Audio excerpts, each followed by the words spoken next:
खुलुमबाय लोगोफोर रायजोफोर नै आंनि दखान फिसायाव आङो माखासे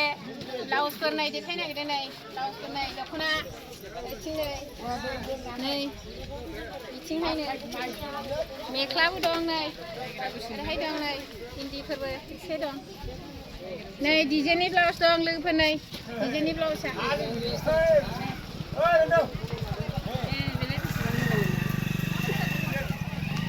नै आं आरो गांनैसो दख'ना देखायनो नागिरदों लोगोफोर नै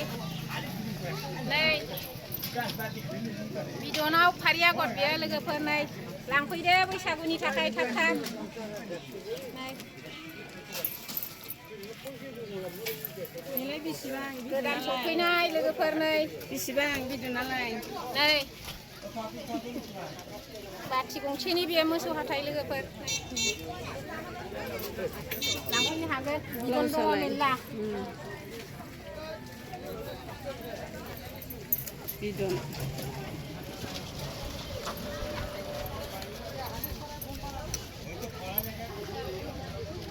नै बिदन लोगोफोर गोदान सौफैजोबनाय गोदान आं लायनाय नागिरनानैबो नै बैसागुनि थाखाय थाब थाब लांफै लोगोफोर नै आरो गांनैसो इन्दि देखायबावनोसै नै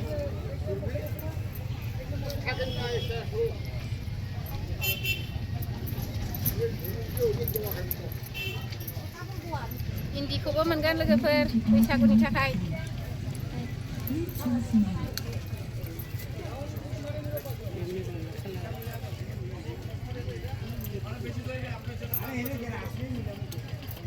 नै बेबो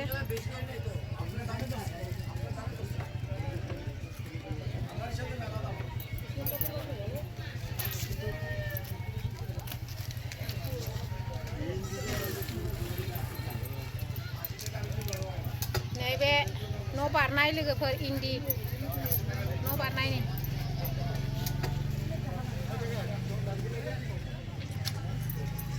आरो गांनैसो ब्लाउस देखायबावनोसै नै डिजाइननि लोगोफोर नै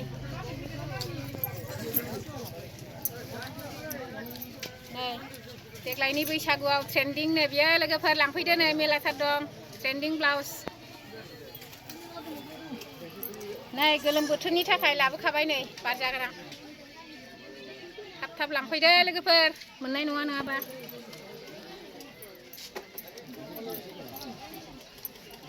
नै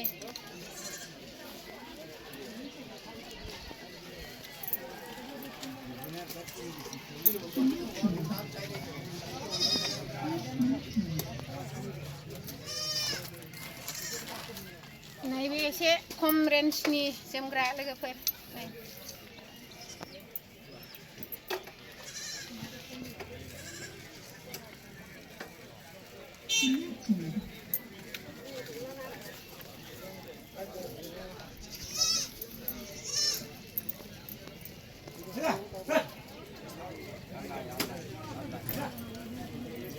नै दख'ना बिदना दंबायो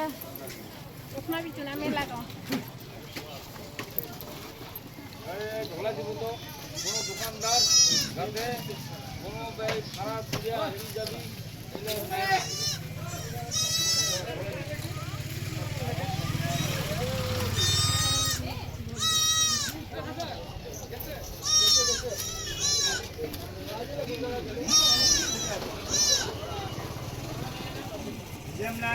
लांफै लोगोफोर थाब थाबनो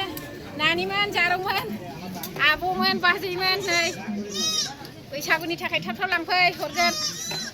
दोनथ'बाय।